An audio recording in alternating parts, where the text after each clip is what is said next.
Welcome back to This is Dunder Moose. Oh my goodness. Oh my gosh, guys. We have such an amazing show for you tonight. Just a killer, all killer, no filler panel. And the problem is your adventures, sheesh, your adventures suck. What can you do to fix them? Well, I don't know how I got access to all these experts, but I somehow convinced them to come on this show and share the deep secrets, the lore, the inner workings of the magic. And so we're going to be talking about adventures. Let me just kind of go around and do a quick intro. Top left corner, you got Ben Gibson. He's been on the show before. Adventure Sites 1 and 2, and upcoming, actually, it's open right now. Yeah, the ongoing submit to Adventure Sites 3 that is currently ongoing. So tell us just a little, in a nutshell, what is the competition for Adventure Sites? So the competition started with the desire because I want all the adventures in the world. I run a lot of D&D and I always need it. Yeah. Also, I wanted to give people a chance to get feedback for their own adventure writing, for their own site writing. So people basically send in a adventure site, which is going to be 2 pages, not including maps, because you can add more maps. That is just some little dungeon site, or so far it's all been temples and prisons for the submissions that have been thus far. Just some little place to adventure in a single session, give or take. Usually we say 8 to 24 key locations. But just like a little something to be popped into the map, something you can run into wherever you're going, wherever you have an adventure. I love it. It's a lot of fun. And the promise is we're always going to review every entry. So the top 8 get published in those compilations that Dunder just showed up. Okay, so But this every one, entry how gets many a review. adventure? How many did you get for the first one? I got 15. 15. And how many did you get for 16. the second? Second was 30. So 30. this one better be 60. Okay, well, so you better be, because you got 5 judges.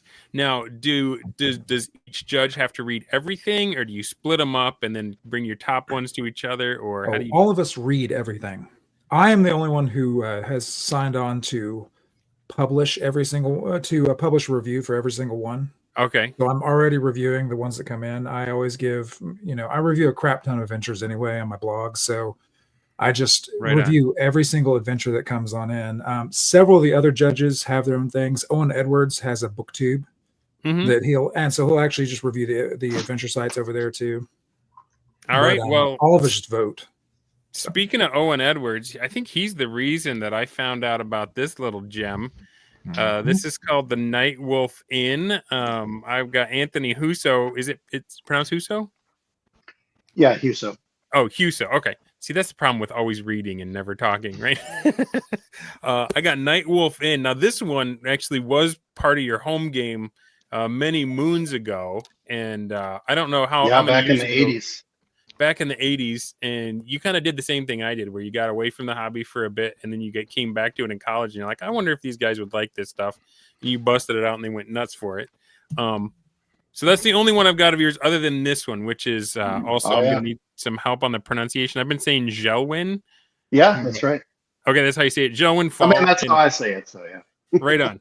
And this is a fun one because it's got a high-level bad guy, but the way that he's protected himself and his loot is he has a comet that he's on in the astral plane, and the only way you can get there is if you are level 3 or below, right? So he has protected himself from the high-level players that want his loot, and the only way that they can do that is to recruit a beginner team.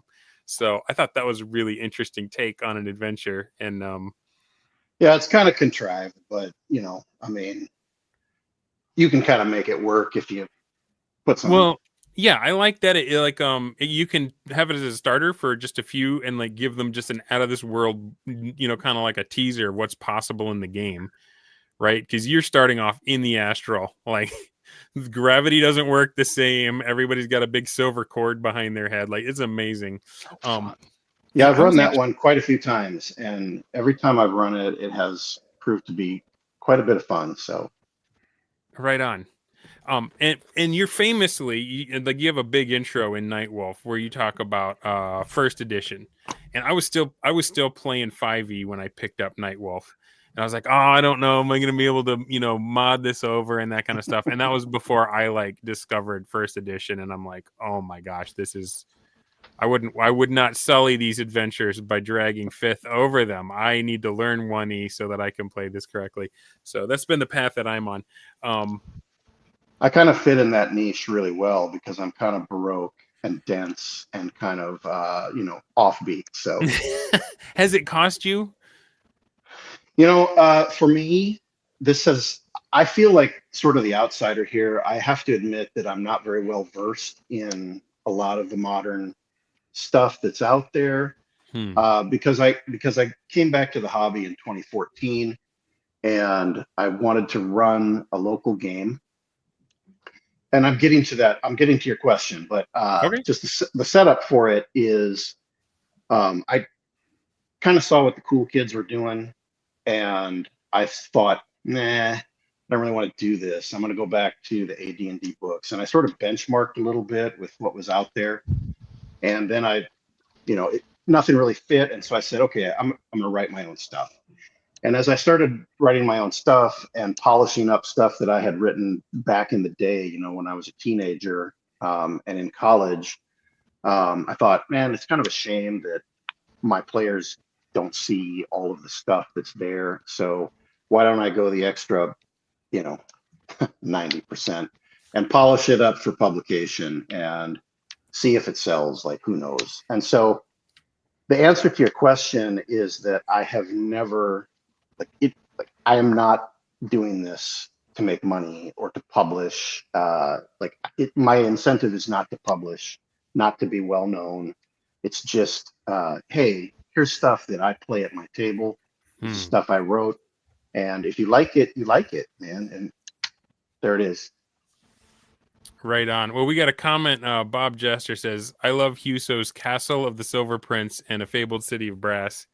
And so how much of them are like this where you just kind of resurrected it from the past, and how many of them are things you've been playing recently and throwing out there for us? Yeah, let's see. So the Nightwolf Inn is from the past. Gearlow Sin Crawl, which is this crazy kind of giant dungeon. That's from back in my teens. Okay. And I'm drawing a blank.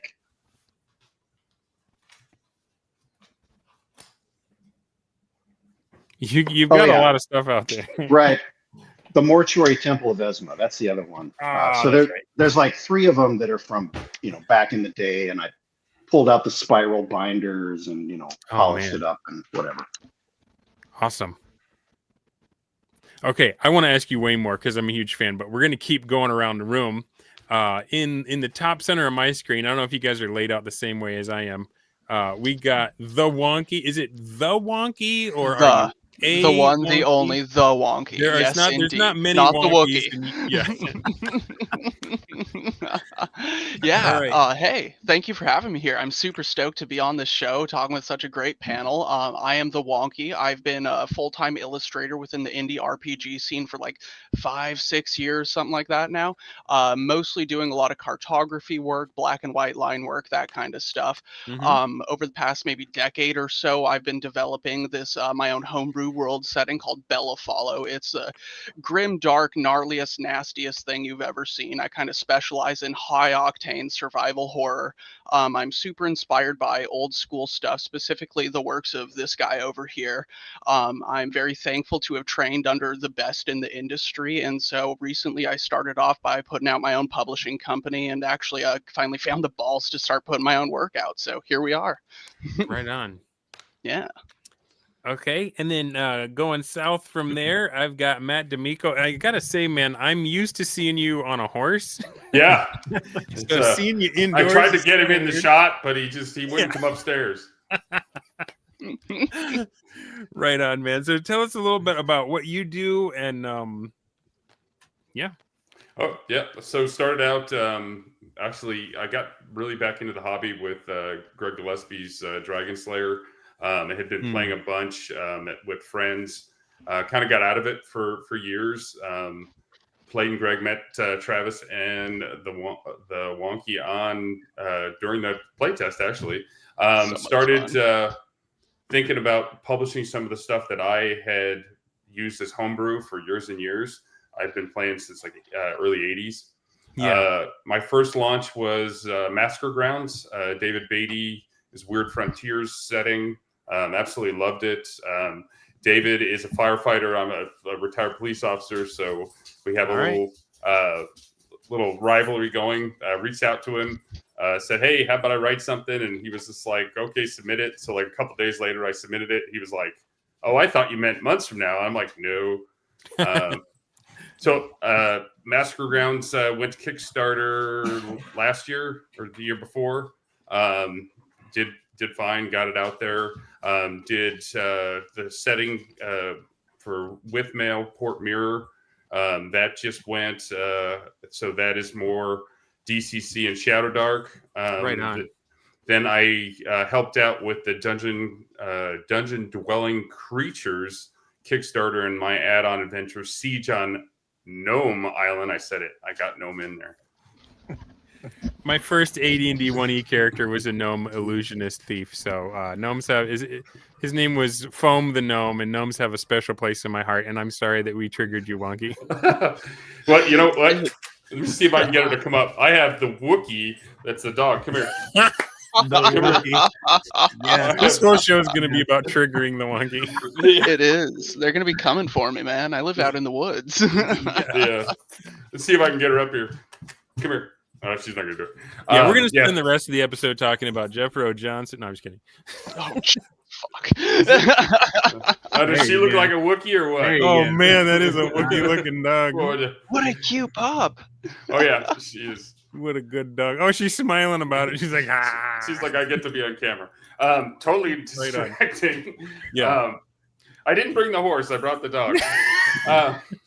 Solid substitution. The horse-sized dog. It's fine.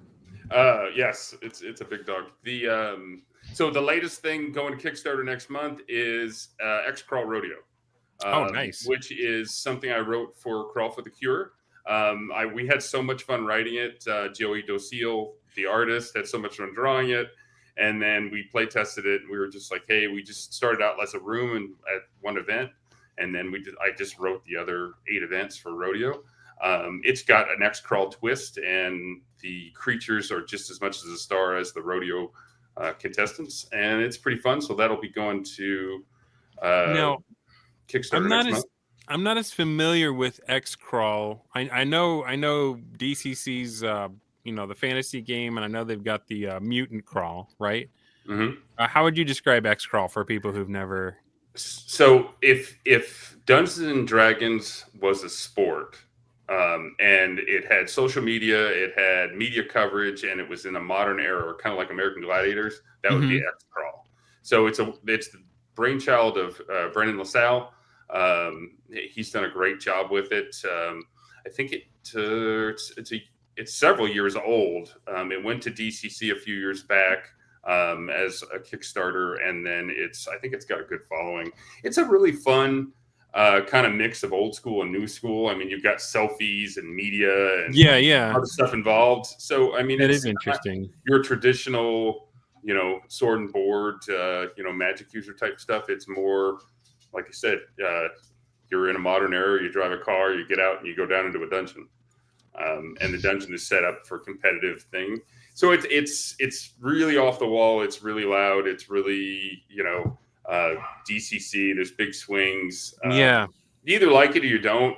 It's good energy. It's a good con game. It has to be with the right people. I think a lot of them are probably that's a qualifier. You got to have the right type of gamers, right? If you're wanting more of the serious, I am, Merlin, the sorcerer type stuff. You're not. It's not your crowd. Gotcha. I'm an RPG nerd, and I just love all of it. There's very few games that that I'm not a fan of. I like old school, and I like some of the new stuff. If it's a good system that is technically sound, and you can have some fun and the good energy around the table. I'm all for it. So right on, yeah. man. That's okay. I'm writing down because you just sponsored in my mind a question that I'm going to ask later. But I want to get through the intro first. Yep. So next up, top right corner, Mr. Greg Gillespie. I got one of your many mega dungeons here, Dwaro Deep. You have, I think the first thing I became aware of yours, Greg, was the Barrowmaze. Yep. And I had that one in PDF. I do not recommend PDF for mega dungeons. Well, I mean, maybe they're better because then you can print off just the section you're using at the time. But there's something about just dropping a huge, heavy chonker down on the table, and flipping it over, and just everybody seeing it knows, okay, we're only scratching the surface here. This is going to be multiple sessions.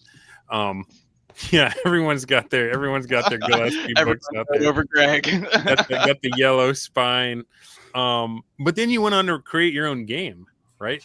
So, what else do people need to know about you? What you've maybe been up to lately? What's your shtick nowadays?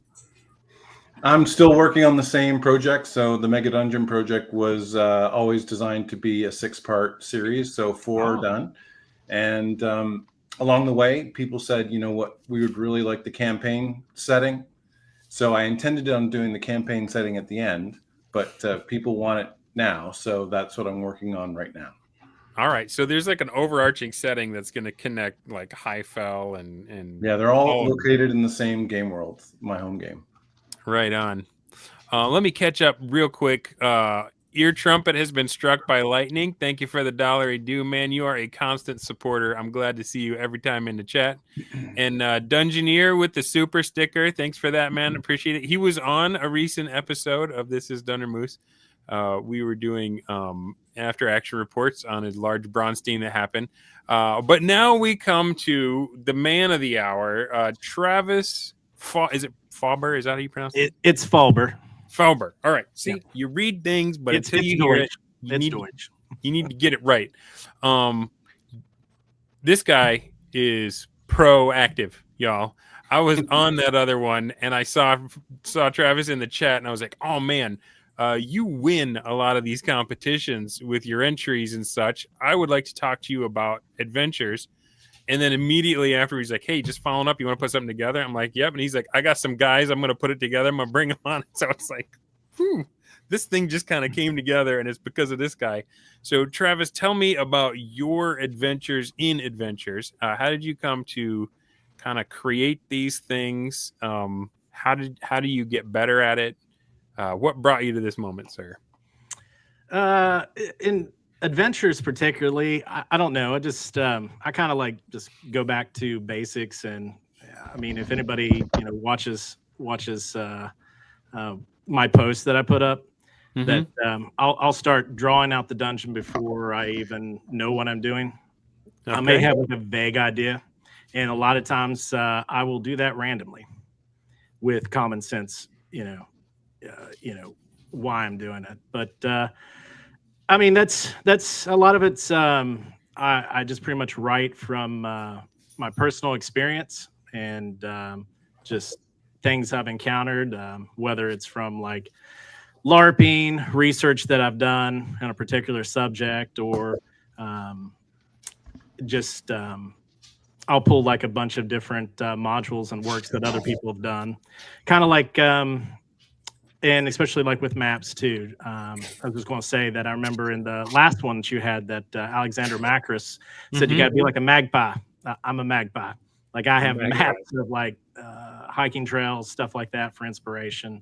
So for those that haven't seen that episode yet, well, first of all, shame on you. Yeah. You guys need to go watch that as soon as this one's over. But second of all, how is a game designer like a magpie? So if you see a map or you see something that like inspires you, that you should keep like a little notepad if you want to do it old school or just on your phone. I mean, you could be watching an episode of a sitcom or something with your wife or your girlfriend, and you'd be like, man, that gave me an idea. Or this name that I heard, it's like kind of wonky. So I kind of want to be like, hey, I want to keep it. So yeah, And you kind of just, sometimes it's just the brain is always, thinking about what can I do, at least in my case, put it into an adventure or whatnot. So, but I won a few things, and then I decided, well, I want to kind of get started. And next month on November 15th, I've got a Kickstarter that I'm going to be launching. It revolves mostly around the jousting system that I have put together based off of nods to systems like chainmail's jousting matrix, as well as Warhammer Fantasy with the Bretonians and everything, the full tilt, and my system is called Full Metal Tilt. Right on. And, then I also decided, well, it's kind of niche, so I was like, well, maybe people would like the adventures that I wrote for the contests that I've won, and I've won 2 back-to-back first place dungeon design man. For Dragon Slayer. Heck yeah. So I put the link to that Kickstarter in the chat. So if you guys want to click on that and check it out, and I believe it's also in the description to this video. It should be like one of the first links you find. So go ahead and check it out. I got a little nervous. I don't like to get too controversial here on This is Dundermoose. My longtime viewers might disagree with that. But once you said chainmail, that is quite the hot button issue. Yeah. Right now on Twitter. So all publicity is good publicity, right? So true. So you chainmail deniers and you chainmail purists, come check it out and see what all the fuzz is about on Full Metal Tilt. Right on, man. Okay. One more thing, Dunder, before we go any further. I just want to thank you for having me on the show. Oh, right on, man. Right on. You guys likewise. Are definitely elevating the experience. I think the last time I did this show, I had a blue mustache, and I was failing my way through The Secret of Weepstone with no sound. So, did you get more followers just because you were trying to do the mocking there with the blue hair? I might have. I don't know. I'm not really sure how YouTube works. I've been doing this gig for 2 years, and I'm still I'm still lower than 1,000 subs. So I feel like if this was Destiny, I'd still be in the I'd still be playing through the story missions, right? I'm like not even in the end game yet as far as YouTube goes. So I don't know. Maybe I got some hate watchers.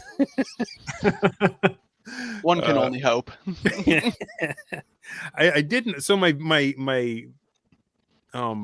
pre-recorded videos did not do very well, but I feel like they brought in some new viewers for the next. Because the last one of these I did with a panel did very well for my channel. So I don't know if like just by throwing out a couple sacrificial videos, it like set up the next live one to be good. But I don't know. I'm still trying to figure this whole thing out. I may have lost half my viewership just by shaving my mustache. I don't know.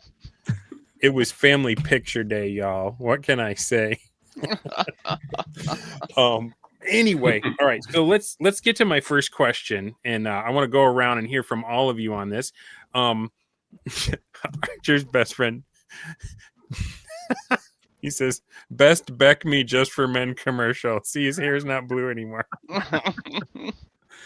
This is the kind of abuse that I get. Okay, so for each of you guys, whether it was entering into a competition or putting something up on Lulu, there came a moment when you shifted from I'm going to make something for my table to I'm going to make something for others to use. So I'm interested if you remember, like, how did you get there? What came up in your mind? How did you feel? What was the inspiration for that, and how did it go with the first thing? We'll start with Anthony. Yeah. I mean, I guess it was the Night Wolf Inn, right? That was the first thing I put out, and it was really a campaign setting more than an adventure, although it kind of contains a bunch of adventures, and it is very localized. Yeah. When I put that out, I guess I was surprised that people started buying it. And, I didn't know much about formatting, and I didn't know much about InDesign and layout and anything like that. So, it's a little bit of a mess, but people generally thought, oh wow, there's a lot of cool ideas in here, and I was gratified to see that people actually used it. Right, Yeah. sort of my antithesis is like the thing that you just read and never play. And so when I saw that people were like playing this, having fun, and having different experiences in something that was very familiar to me and to my players, that was just really gratifying. And I thought, I have such a passion about old school game, Yeah. you know, that experience. And I just thought, well, okay, I might as well then, if I'm going to be making adventures for my table, then why don't I just like see if they have legs and polish them up and put them out there. Right on, man. Now that one is very deadly, and like here, okay. So for those that don't know anything about the Night Wolf Inn, I haven't seen anything else like it until Black Lodge Games came out with the Shucked Oyster, right? And the idea is it is a ploppable, like you can drop it wherever you want. It doesn't like take over your ongoing campaign. It's a spot you can visit there.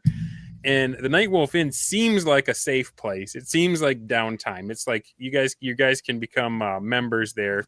You can join the faction, and you get like a discount on your room. But the thing is it's like a hotel that's owned by the Archlich Acererak, right? Like the guy that's in charge of this place has got his own plans, and it's not obvious up front. You just like they'll just notice little weird things, and then they realize there's this deeper mystery, and they don't ever have to touch the mystery. They can just come here, take their long rest, and then go back about the rest of their adventures. But if they get fascinated enough, they can start uncovering some like huge high level planar hijinks. And like at the time that you had published the copy that I bought, nobody had yet contacted you to say that they had like solved all the final mysteries and rescued the person and stuff. Has that happened yet to this day? Do you know? I don't know anybody who's done that yet, including I've run that thing for decades, right? And nobody has really plumbed the depths of it, because Did it you really make is it too hard? no such thing. Do you Yeah, have I mean,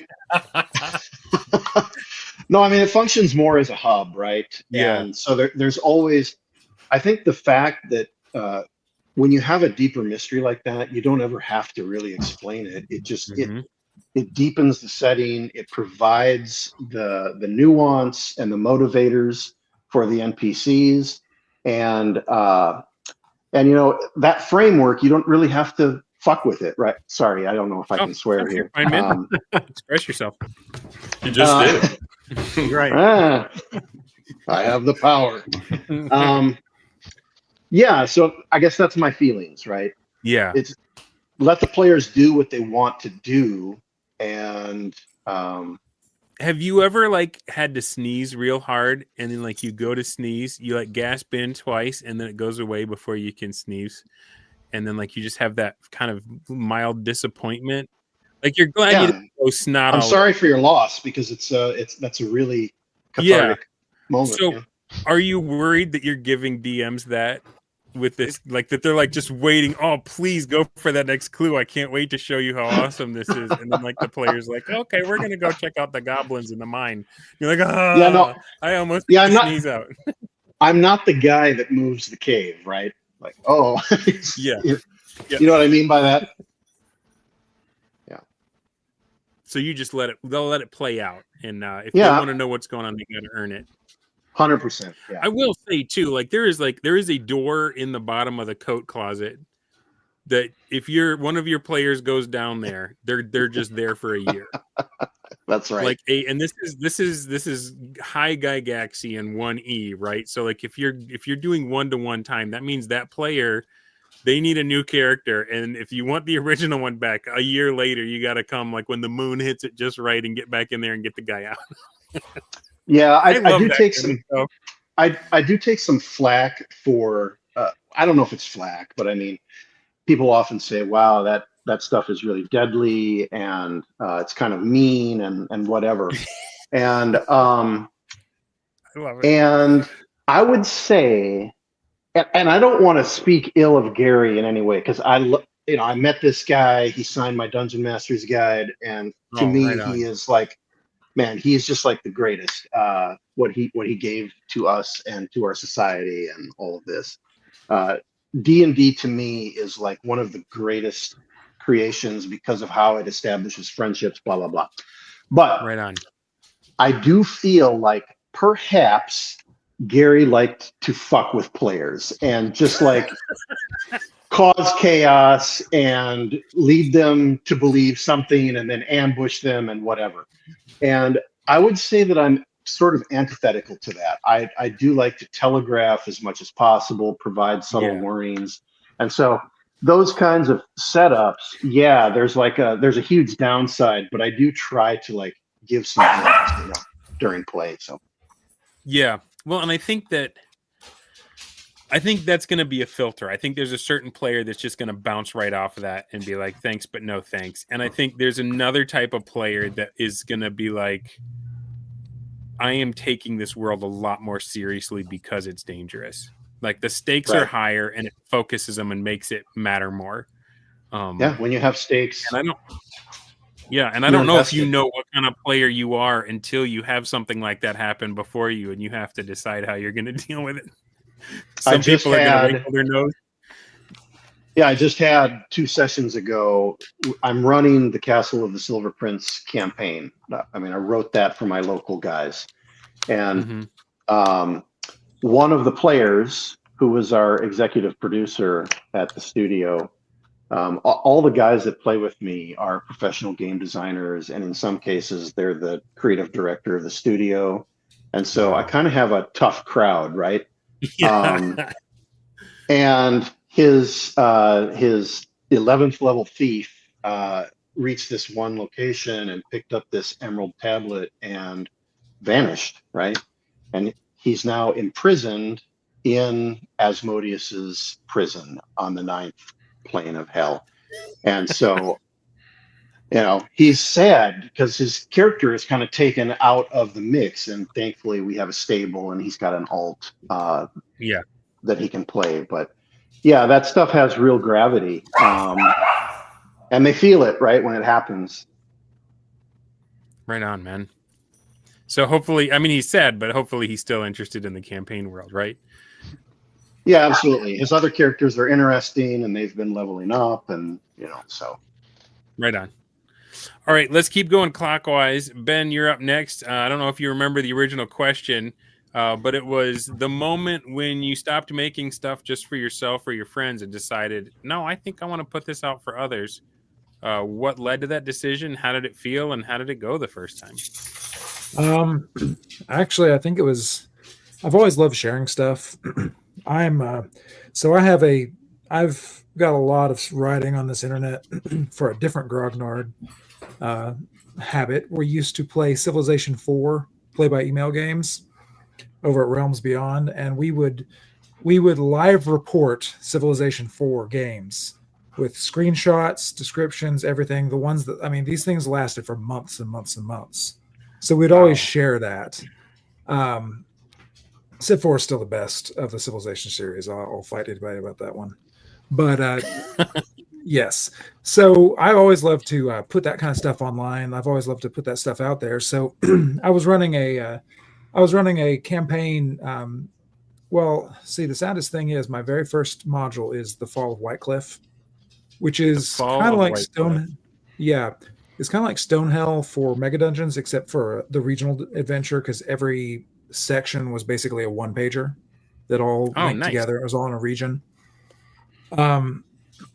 The Fall of Whitecliff, I had a wonderful start. It all started with you're all prisoners, level 1. Get out of here. Escape.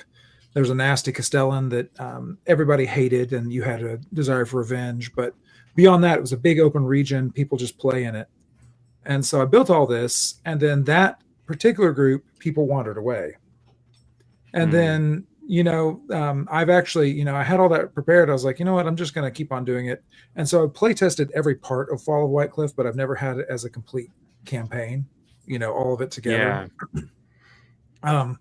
So a lot of it is dependent upon that first group that you build it for, right? Right. And, that Well, can I have mean- an outsized impact on the direction that it goes.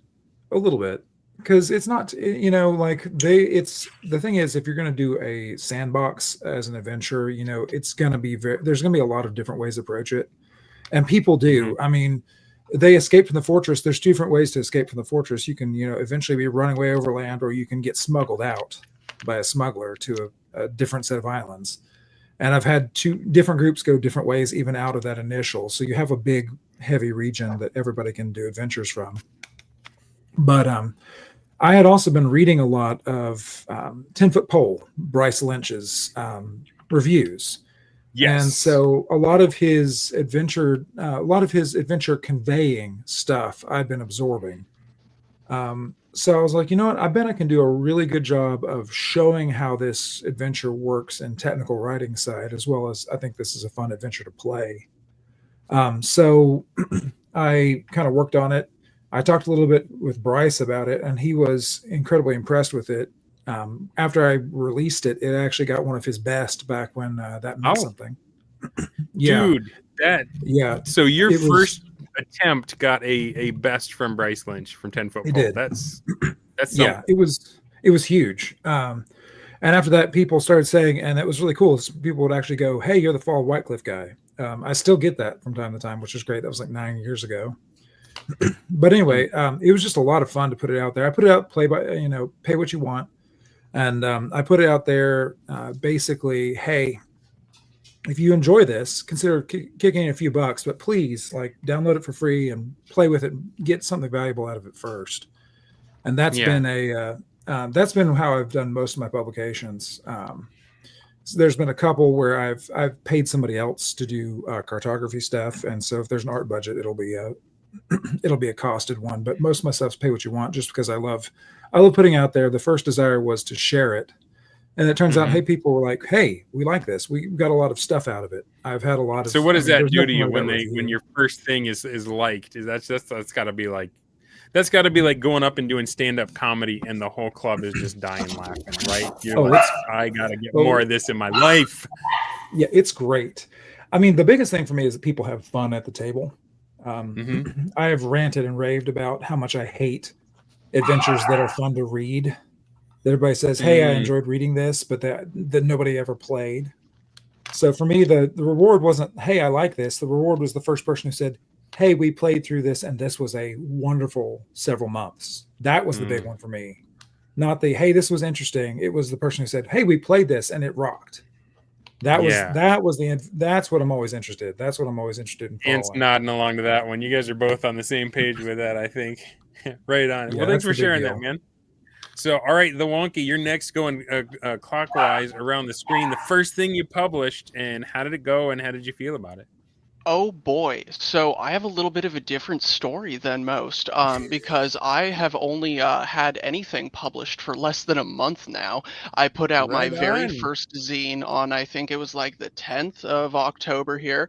It's nothing too fancy. It's just this little 28-page clock watcher. It's basically a little basically home invasion scenario. You kind of stumble into it. You're running from some monsters out of the woods and, oh, hey, here we are. And so it's basically on an 8-hour timer with different things happening in 2-hour increments.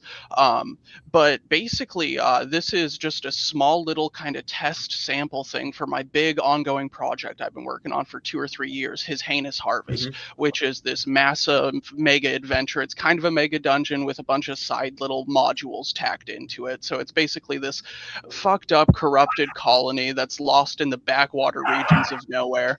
And basically, it's become chaos corrupted over time. And so there's plenty of different adventure options, hundreds of rooms, all kinds of exciting schnaz there. So how does this feel? It's really weird for me because I've been kind of living a shadow career for almost half a decade or more. I learned to do art because I wanted to produce my world setting of Bellifallow. I was basically a borderline high school dropout, so I had to learn to write from scratch. I had no confidence going into this. I was just the stoner kid smoking weed behind the dugouts, you know what I mean? But basically it ate at me to the point where I was living a very miserable life because I had this awesome dream. It was so clear. I can flip through my books, in my head page by page, but I wasn't actually going for it. And so I've had a wild ride, just getting to this point here. So how did it feel? It was really cool because I got to debut this bad boy at Alaska RPG Con, which I was a special guest at just this last early October, ran by Jay Shields, another amazing illustrator in the indie RPG scene. He had me up there. It was really cool being up in Wasilla. I got to sell a good couple copies of it. People seem to dig it. And I'm very, I don't want to say proud of it, but I feel so accomplished because I've been dreaming about doing this for so long now. And to actually have something done, as a one-man band, I had to learn to illustrate and write and do the layout and marketing and blah, blah, blah. It's been a lot of steps, but that's how mountain climbing works, So you finally got to sneeze the sneeze that had been unsneezed. Like a little bit of it though. Like I still have so much pent up sneeze. I have probably like 5 or 6 different mega adventures ready to go, just written out through thousands of notes with adventure. Yeah, exactly. Like I have been blue-balled with adventure for years now, and it's ready to go. But that's another thing is I'm doing all this on my own, and it takes so much more time than I anticipated. Because I wanna do this right. I could put out crap like lightning quick, but I want to do stuff that I'm gonna game and play for the rest of my life, and stuff I really can be proud of at the end of my life. Like I really did what I set out to do, and I want to be that one-man show that competes with AAA companies. Because I know I got what it takes. Right. So that's where I'm at. Right It's a little bit of a wild ride. Thanks for sharing that, man. All right, Greg Gillespie, same question. First thing you put out there for the world, how did it go? How did it feel? Well, my perspective is a bit different because I came from academic publishing. So I'm a university professor. And so I was, working, I published my master's thesis not long after I finished that. And I've got probably, 500,000 or 700,000 words in academic publishing. So it was just learning a slightly different paradigm for RPGs, and then slowly over time picking up the layout and things of that nature to get it exactly the way I want it. Which do you like better? What feels better, publishing academically or publishing RPGs? Well, definitely publishing RPGs because I'm not somebody that likes authoritarianism. So the vice grips on freedom of language, freedom of inquiry, that sort of thing in the modern university is just more than I can bear. So rather than having a group of peers that are ideologically overcome decide whether my work should be published or not, I decided to go to the public and then see if my ideas respond with them. And I've done that since. I've heard that about academia. I've heard that the fighting is so bitter because the stakes are so low. Yeah, no, that's pretty much it. It's not the system that if you're Gen X and you went through a regular liberal arts style institution that was inclusive of the right and the left and the center, and then was an evaluation of the quality of scholarship, not whether you're getting your own ideology regurgitated back to you. If that's part of your understanding, then we probably share some terrain, but that's not the situation we have today, unfortunately. All righty. So you got into the good stuff. You left all that BS behind, or MS or PhD, and got into the good stuff. So do you remember what the first game related thing you published was, and how it felt? Yeah, it was the first part of Barrowmaze. So just what I had done was I'd completed a research program in about 2008 or 2009. And then so when that was done, I was like, okay, well, what do I want to study next? And I started studying nostalgia and tabletop role-playing games, and specifically what makes something nostalgic, asking that question and then going through the process with that. And then a friend of mine that I was playing with in my regular home game said, why don't you've got this passion for it, why don't you make your own? And at that time, the wheels of the OGL and the OSR had been picking up steam, and I was just part of that inertia. So, man, I definitely see it in Barrowmaze, like even to the degree of like the little flip book you published of all the images to show your players. like that first the first maze, or I mean the first barrow that they drop into, and it just reminiscent of the Tomb of Horrors, right? Where it just had like those things where you could hold it up and say, "This is what it looks like." Yeah, Right my stuff is really a mashup of the British Neolithic and the Anglo-Saxon Dark Age. And if you think about it, every version of D&D is post-apocalyptic in some way, insofar as you're existing in a contemporary situation and there's some ancient ruin or past civilization, and you can go and explore in their ruins. So from that standpoint, I lean very heavily on the British Neolithic. And then, I think the Anglo-Saxon Dark Age was Gygax's default setting for Dungeons and Dragons. Yeah. So I think, if you just think about it logically, if you were a Viking and you showed up in the British Isles around 900 or so, you would have saw all the standing stones and burial mounds and stone circles that had already existed there for 4,000 years. Yeah. And that would be in 900 AD.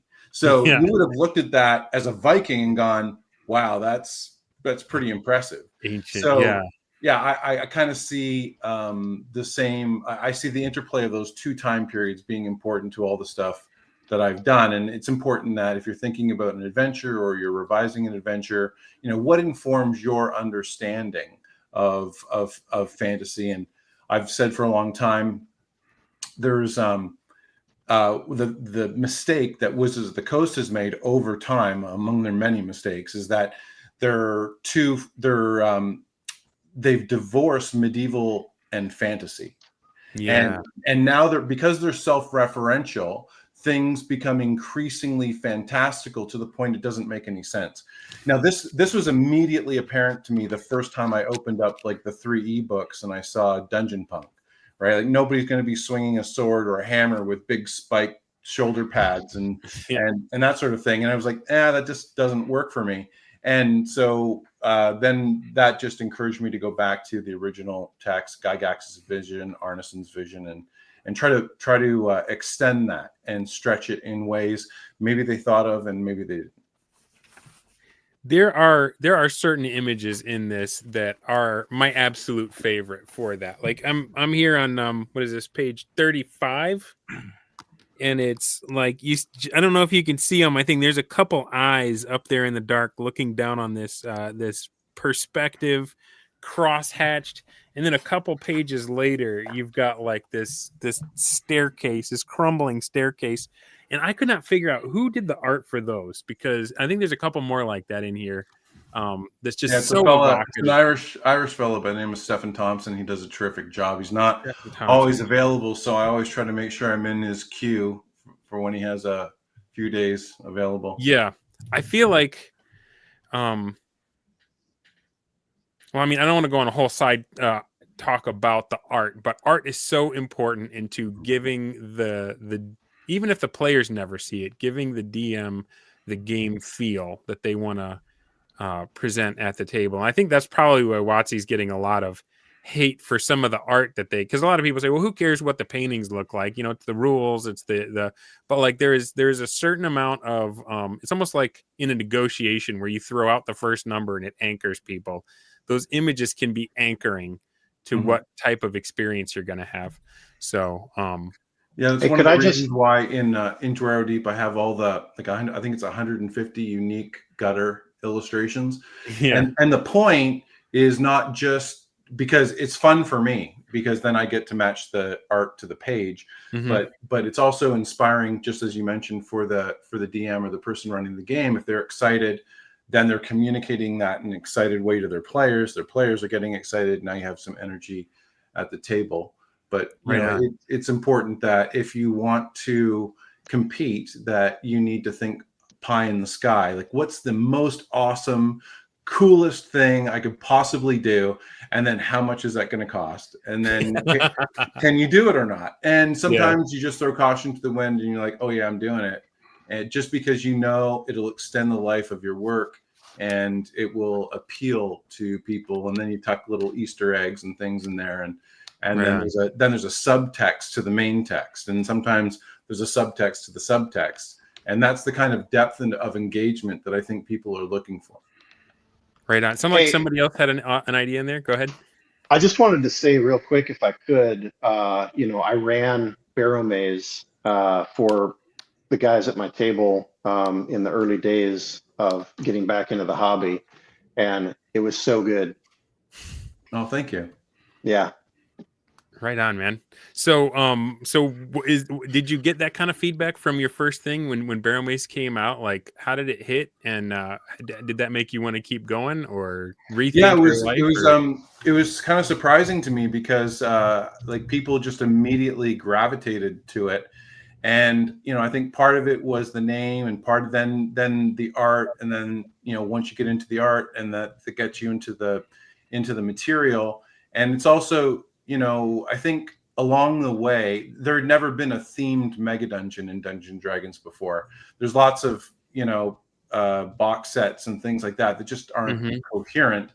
So having a common theme and pulling it together for, 120,000 words is something that I thought, was necessary. And it was a reaction in part to what I didn't like about TSR published mega dungeons and third-party mega dungeons. So it was a question of, DMs have limited time to prepare. They need as many things sorted out as they can before they sit down at the table. And if you're doing that and you're as concise as you possibly can be, and you've got some great visuals that coincide with the text, then you're probably in the right ballpark. Right on, man. Okay, Travis, same question. First thing you threw out there, why'd you do it? How did it go? And was it an incentive to keep going, or did you have to muscle through it? Well, if you're talking about the first thing it's published, or if you just mean, so which one you want? Well, you tell me, man. Okay, we're going to do the first thing I published. So on the DMs Guild, I did a 5e product that's called the Free Cats of Loudwater. Okay. Cool name. It's a one-page adventure. After the whole OGL debacle and everything, I was like, I had ideas, because the first thing is that I got tired of the situation that I was seeing that was going on with WotC. So I was like, I'm going to try to. They're using D&D as a skin suit. I'm like, well, since they're offering me to let them wear them as a skin suit, why don't I just write something that's darker and do it, underneath of their IP? So that's what I was doing. Immersive. And then until the whole debacle showed up, like saying, oh well, we're going to take everybody's like rights and everything away with this new OGL, and I was like, okay, like I'm done with this. I'm pulling. I told some of the players at my table, it's like, I know that some of you guys put some of this stuff, like the magical items and everything, and what is it they have? Like, it's not Roll20, but it's the other one. I said, yank it. Like I said, I don't want none of my stuff out there. I said, whatever's there. I was like, I can't. I'm not going to pull it. I'm just going to leave it there. So, yeah. So, but that's going to be revisited. But for me, I kind of like Anthony. Most of the people that's at my table are all dungeon masters, referees, whatever you want to call them. So I used that experience, and then I have to say my LARP experience. I ran a Nero LARP, 3 Nero LARP chapters, Ohio, Kentucky, and West Virginia. Wow. For a number of years, almost 15 years. And so one of my perspectives that I have is that when designing stuff, I had to outthink people a lot of times. I always had to take it from as well as a player, as a LARP player, thinking back as part of the plot team, as they called it. What would they do and everything? And and sometimes you never know what they're going to do. But I always liked trying to see what I can do to put something out there that nobody else has thought of, and a lot of times within the bounds of the box that I've been given, and sometimes breaking those bounds too if I wanted to.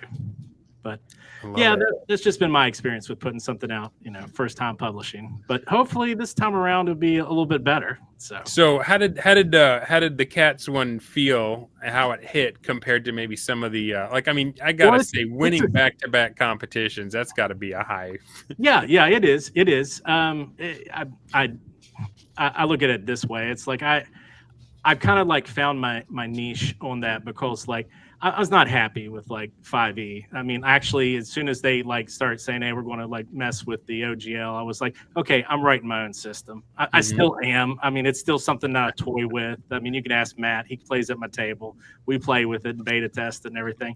But all the stuff I run or out of my own, or is other people's older works, or the old stuff, or the current stuff, like Barrowmaze. I have Barrowmaze as a tent pole. I have Dwara Deep as a tent pole. I have High Fill as a tent pole. Just most of like Greg's like work I've put in there, as well as B2, my favorite, Keep on the Borderlands, and I even have Against the Giants like running. But right on. But I just kind of like, I told like my players, I said, look, as of right now, it's like I'll be 47 next month. I told them, I said, I'm not really wanting to jump systems like we used to back in the day and just kind of like play and loosey goosey. I was like, I'm kind of just ready to just make my own campaign world and just stick with it, which the campaign world that I use is based off of that LARP world I created back in 2006. Right on, man. Thanks for taking us on that journey. Next up, Matt, sorry to make you go last, bro. First time you decided, I'm not just making stuff for my friends, I'm making it for everybody, and how did it go? So about 2 years ago, honestly, after some of the people in this panel, talking to them, they had introduced me, talked to Greg, had got introduced to David Beatty, got introduced to a bunch of different people. Travis and I became friends. We started talking, and I'd written stuff, like I said, since I was a little kid. Back in the early 80s, there were, dungeons came out sporadically, or adventures came out sporadically. So we would write our own. You would get your graph paper out and you would build your dungeons. And so I knew I could kind of do it. Obviously I was a detective for many years. I knew I could write, did a lot of training with Scouts of America, ran a camp. So I knew about, kind of the presentation and stuff like that, but the leadership stuff. Yeah. So I just decided to go for it. It was something I really enjoyed doing. My wife and I sat down and we were like, hey, we don't have to make money at this, but we basically can't lose money at it. So that was the kind of agreement that we have. And so when you're on a horse and you're out in the desert and That's you're right. On a horse. wandering around, you get great ideas, and a lot of my inspiration comes from settings. So when I reached out to David, I was just like, hey, I've got all these ideas about a cowboy thing. And he said, what are you going to write? I said, I'm just going to write what I know in my area. So I just put it together, and I put it together fairly quick. And he was kind of shocked. Like, I thought this would be 6 months or a year. And I put it together and then put it through. And the more I tested it and had people playing it, they really enjoyed it. And I got good feedback. And I'd been running a Thursday night game for years. And so I was just like, okay, this is something that, I can do. And then after that, you just have to have thick skin, because not everybody's going to like it. You're going to have ups and downs. You're going to have failures. You're going to have success. Yeah. But I put Massacre Grounds out on Kickstarter, and that's one of the hardest things is like, okay, you'll get. Oh yeah. I feel like Kickstarter is like leagues beyond, because like drive through, you put it up there. You might have to wait for the first one for a few weeks or whatever, and then it's just out there. Yeah. But like Kickstarter, man, that's the whole show right there, right? Yeah, and it's rough because you really have to know what you're doing, and it's tough because people are going to make comments, and people are going to love your stuff, and people aren't, and people are going to give you some honest feedback, and sometimes your friends give you there's always great friends that no matter what you do, they're going to be like, oh, you're great, man, but those don't really help. I mean, you need those, but Greg is extremely blunt. I don't know if anybody knows that. But he will give you an honest opinion. But you put your stuff out there and you go for it, and you just you see a project from start to finish. When I do a Kickstarter, it's written, I've got most of my art, if not all my art, done. So my goal is that I want to have the PDF in your hand the day I fund and get my money. There's usually like a 3-week period you got to wait. So I really like getting, the PDF out there right away. The print on demand stuff is what it is.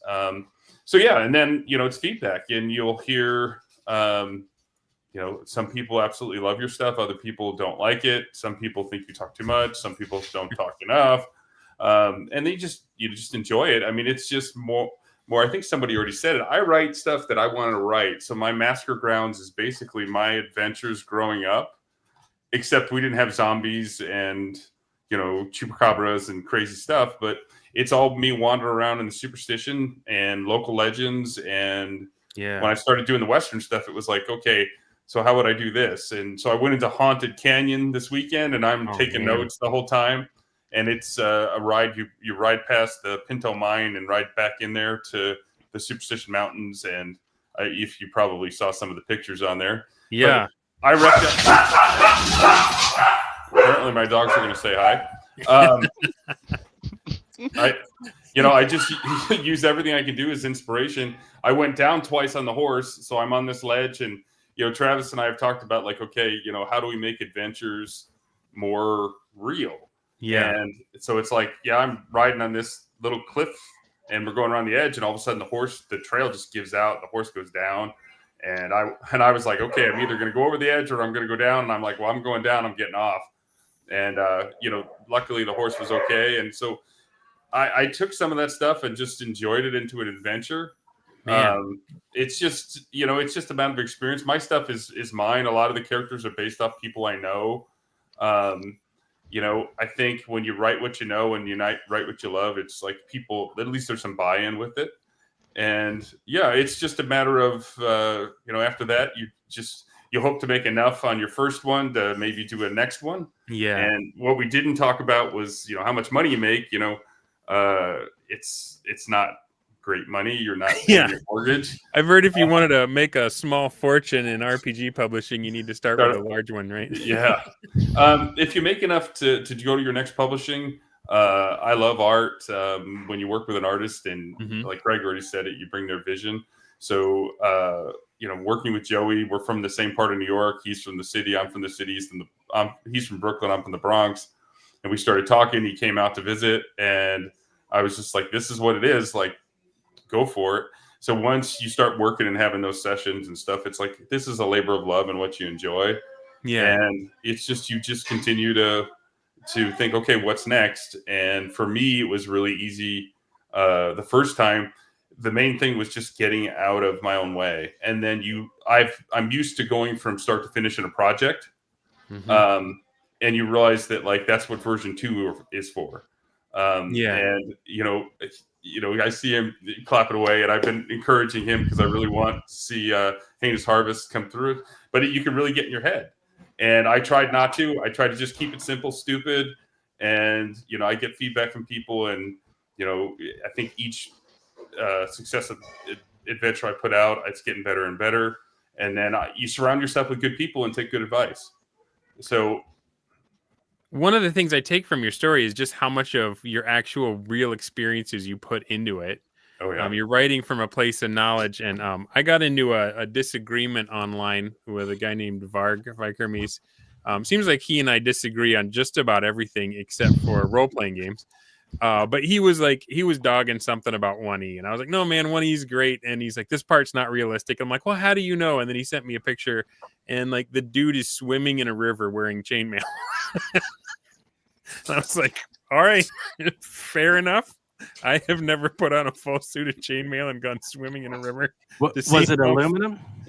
I don't know. I have no idea. I mean, I've put that aluminum, and I've also wore the real stuff. So okay, I don't know. I will shut up in both of your presences about how realistic it is to carry chainmail. I would love to go toe to toe with that guy about wearing the stuff. So I'm all right. I don't. Yeah. I mean, you can do stuff that a lot of things in the rules that, you would think, oh, well, you're encumbered. Well, if you're tough enough, you can do this, but not for long. Well, yeah, and that's like, are you doing it on a march with your troop all doing it? Right, Yeah, right. So, right. and part of it is still a game. There are going to be things you abstract away so that you're not playing, Desert Bus or whatever. So, all right, guys. Well, we need to. Man, it's I can't believe an hour's gone by already. I'm just like devouring this content, and I'm like the host. Let's get to the reason we're here. My clickbaity title: "Sheesh, your adventures suck," and how to fix them. And maybe instead of going around, we'll just do popcorn. Whoever's got the idea, throw your hand up and I'll have you speak. But how do you make it good enough?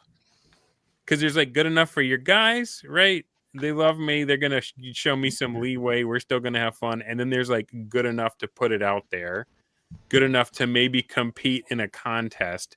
So what kind of skills, what are the things that you noticed about your own adventures as you took it to the next level? What are some of the things that maybe for other people out there that are trying to write adventures, maybe they haven't internalized it yet, right? Maybe it's something that's such a reflex for you because you've practiced it so much you don't even think about it. But like, try to get that beginner mind and walk us through. I have just written a suck fest of an adventure. Where did I probably go wrong, and how would you approach writing one that makes it so that you make good ones that you are satisfied with? And whoever wants to go first can. All right, I see your hand. Go ahead, Ben. Yeah, so it's kind of like a no duh thing you'd think, but playtesting. And I mean that, but when I say that, I mean in the order of write it and then playtest it. Yeah. Not play it first and then write it. I mean, that's fun. That can get good results. But you then have a case of, well, I don't know how I ran it. I can wing an adventure that was a lot of fun. And then I sort of type it down.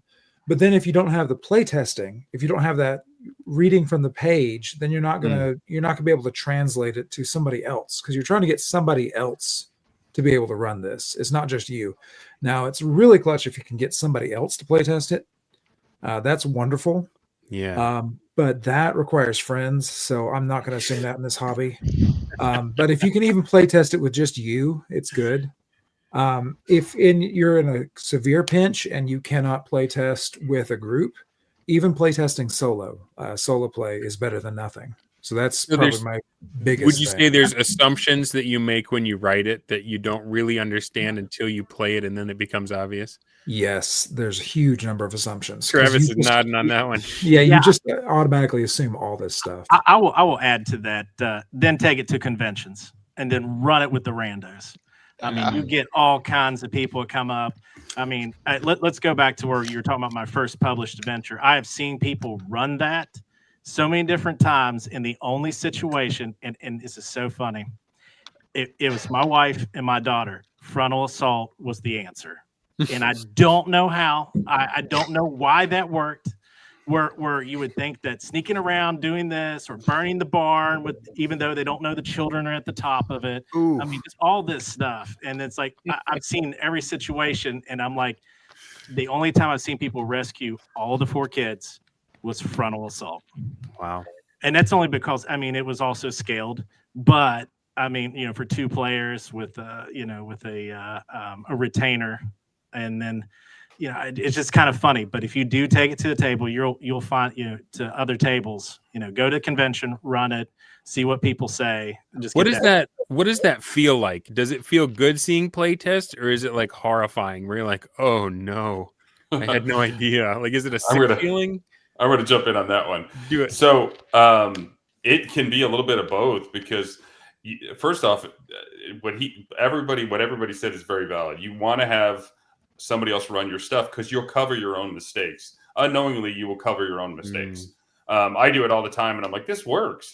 But when you're running a playtest, you will. It's really a moment where like, this does not work at all. And I'm like, in my mind, this worked perfectly. And with X-Crawl Rodeo, because it's basically riding horses and doing rodeo stuff with combat and everything else, we had to do some original stuff with it.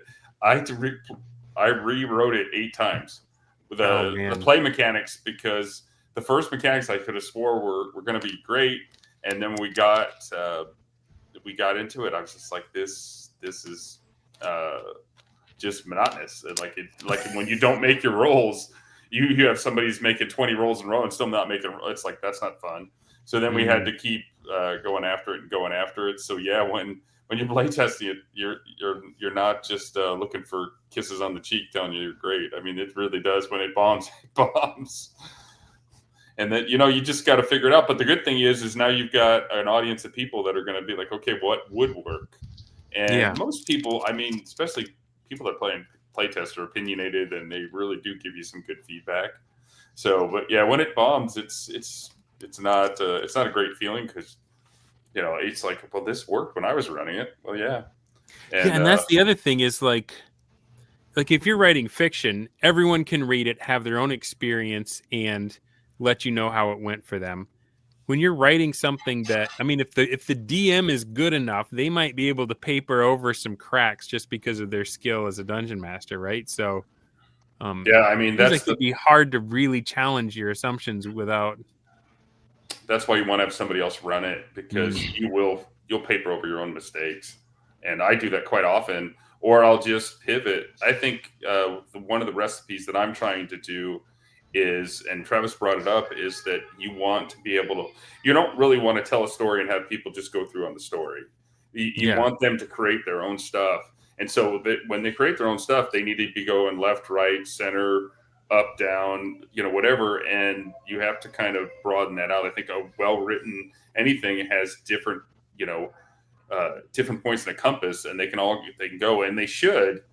Obviously, there has to be some linear movement to it, but I think some of the better ones are stuff where you're like, and I'm gonna give Greg his credit. When you go into Barrowmaze, which way do you go? I mean, it's a big dungeon, so you're having to move around, and then I think that's the spirit of it, is like it's an adventure. But I think when you're trying to do something that's really good and what people enjoy, write what you love, write what you know. If you don't know it, do research, and then test. Yeah, and it's like two separate parts of your brain, right? Like you need the creative part. You can't be a self-editor while you're creating that first draft or whatever, getting it out. But once it's there, then you got to switch over to the brutal editor and say, all right, what's broken, what's wrong about it. Yeah, I mean, I use Bert Isla as my editor. We get along real well. He's really blunt with me, which I'd rather have. I don't like flowery. I just rather tell me, like, what do I need to fix? So he comes right at me. And so I need that, because I'm just like, I don't want to spend a lot of time with you worrying about my feelings. I was a cop for a long time. I have one feeling, it's buried really deep. Yeah. Can't find it. I think most guys have a coin, and on one side is rage and the other side is lust, right? Yeah. What am I going to feel today? But it's just get a good editor, because you're like the guy that is owned. Greg, are you still editing your own stuff? I mean, you're a college professor. I understand that, but are you still editing your own stuff, or did you bring somebody else in? No, I'll bounce sections off people, but yeah, I'm my own editor. Yeah. Yeah, I could not do that. You would be like, who is this? Because I have a real, like, if you ask me to read my stuff, I'll send it to you, but I've learned to not send stuff out that's not edited because it's bad. And people are like, are you a retard? And I'm like, yeah, don't read my stuff if it's not edited, because it's like, it hasn't been edited. I haven't had somebody go through. It's like, it's ideas and sections, and I'm constantly, until I publish it, I'm constantly fiddling with it. And the thing with editing is that, if you write a few pages, I don't know, say you're at page 5, when you start the next day, you don't start at page 5, you start at page 1, and you edit to warm yourself up to get to the point where you can start on that next section, whatever it may be. So, and I think it's just a ton of hours, but that's the difference between fluid text and stuff that's not quite there yet. I think great piece of advice. Greg has a valid point. Like, you go back and read what you wrote, and then figure, okay, how do I make this better? What else do I drop in? What other options can we read it out loud? Yeah, read it out loud. Yeah, some of the box text, you're going to make people read that stuff out loud, and if it is an awkward mouthful, they are not going to be happy with you. Yeah, box text. Who's using box? Another point I'd suggest, well prior to playtesting would be creative self-doubt. So any creative, whether you're an artist or a writer or whatever, you should have a very healthy dose of creative self-doubt. And what does that mean? Well, that means just because you have an idea doesn't mean it's a good idea. And just because you have an idea, it doesn't mean you can operationalize that idea into something that's decent. So all along the way, if you're not saying to yourself, this is crap, then you're probably not going about it the right way. But when you stay at it, right, and you plateau, you improve a little bit, and then you plateau, and you're like, this is crap. Nobody's going to like it. I hate myself. And then you go play your musical instrument, go for a walk, go do whatever, and an inspiration will strike. And then you get off that plateau and you move to another point. But the thing is, that will never end. That is a process. We're not focused on the product. It's the process. And then if you just focus on the process every single day, day after day, week after week, it's like eating a whale one bite at a time. And if you just keep your head down, your sleeves rolled up, and you stick to the discipline and the consistency of it, you'll turn that corner and that cursor won't be blinking at you anymore. It'll just be flowing out. So, embrace your creative self-doubt. When an idea is a bad one, acknowledge it as a bad one for all the various reasons, or bouncing it off your friends or whatever. And then you can go back at it. And the other part too is you can write in different sections. Like, quite oftentimes, if you're going to write an RPG book, sometimes you want to do it back to front. You need to have random tables sorted out. You need to have some of these other things sorted out because it fleshes out your main body text. So you don't have to write sections in order necessarily, and you don't have to write paragraphs in order either. So if you have an outline and it's got 10 different paragraphs and you're feeling paragraph 8, write paragraph 8. Don't sit there, wasting your time. You can always go back, and when you write the other paragraphs and you get to paragraph 8, you can say, oh, okay, well, now I can tweak this so it flows with the other paragraphs. Don't waste your time, because time's a valuable resource. That is such good advice, man. That creative self-doubt, it is, and it seems to run counter to a lot of the advice you get, where it's like, shut your inner critique off and just, run with the wild creative spirit, and then there'll be time for it later. But you're saying, no, harvest that voice, listen to it the whole time, just walk into the heat of your self-criticism the whole way. But you have to. It's not consuming. It's in the eye of the needle, and you have to pass through that eye of the needle. And it's being your own judge and jury. Really, is this good? Is it not good? Why is it good? Why does it suck? But that takes some. You have to be able to stand back from your own work at arm's length and say, this is hot garbage, or actually there's a kernel of something here. I just need to revise it, or it's pretty good. I can move on to the next section. I agree with that, and that's usually when my wife is yelling at me, going, "Why are you okay? Like, what's going on?" Because there's all this cussing that's coming from. Yeah, I know. Yeah. Hollering and calling down mighty oaths upon your own work. Yeah. I write several different things at the same time, because when I get writer's block, it's bad, and it's like I'll be blocked. But then I'll start working on something, and then I'll be like, okay, so it flows. What I try to do is just continue to write. And so I'll jump around sections exactly like what Greg says. And sometimes I'm like, I got to just put this away. And then I'll write something else. So I work on several projects at the same time, because that works for me. And then when I go back, I read the whole thing again and go, okay, this is that. And then sometimes I just get stuck and I need inspiration. And so inspiration, maybe I grab Greg's work or David's work, or I get with Travis and we talk, or I may watch a movie, or think, okay, historically, I start looking up something and I'm like, okay, what was based on this? So I'll read a book. And then, so once I get inspired, isn't it? Yeah. Once I get inspired, then I can roll with it. But yeah, it's, for me, I don't work on just one thing at a time. And I certainly don't write linear.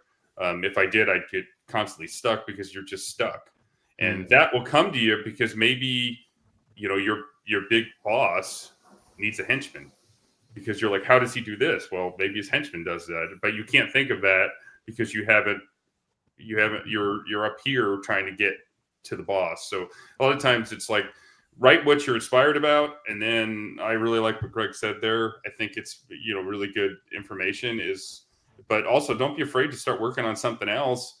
I'm not saying, have a bunch of half-written stuff, but bingo. Yeah. you can, but I don't mind. Like right now I've got, so when I get stuck, I write monsters for Weird Frontiers.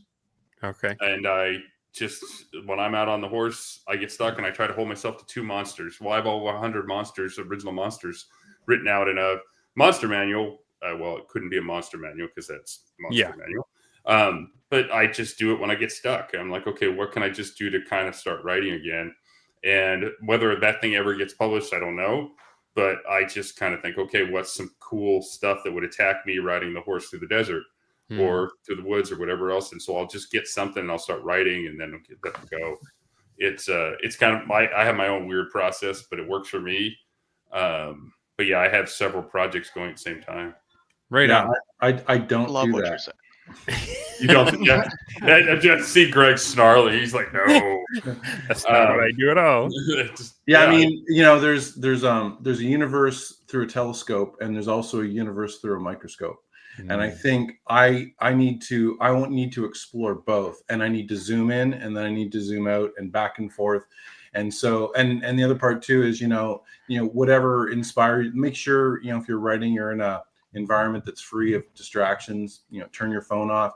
If you're inspired by music, like for example, when I was writing Dwarrow Deep and thinking about it, I had like a whole playlist of like dwarven themed songs that would help get me to a mind frame. And then the other part too is good writing, generally speaking, comes from good outlines, and crappy writing comes from crappy outlines or the lack of an outline. So if you're I don't really believe in writer's block, because if you have a good outline and in your mind where you need to go from here to there, and there are going to be stages along that way, and then you plot and outline those stages, and those result in paragraphs, and then before you know it, you're away to the races.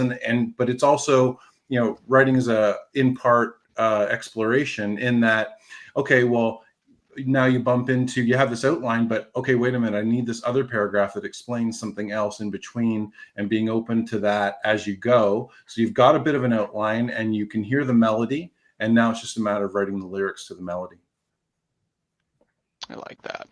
All right, so let me just recap what I've got so far from this question, which I feel like is pure gold here.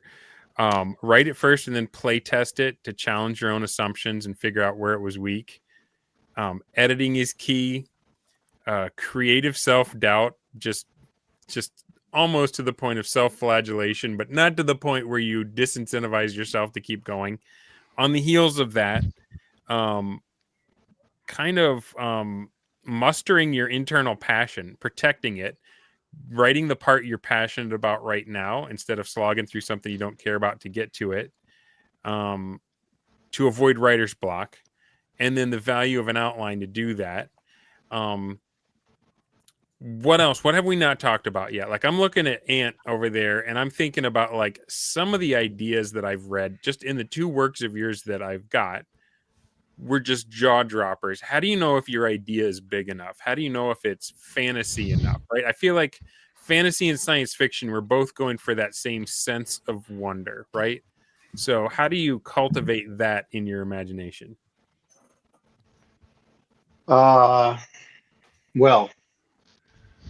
I guess, there's been so much great advice given already on like the craft of writing. And I think the craft of writing is a whole thing, right? I think Stephen King said like writing is like archery. It is a solo act. And I think each person is going to have a different way of doing it, and it's I think that's what an author is. They find their way to do that craft. Yeah. For me, I don't.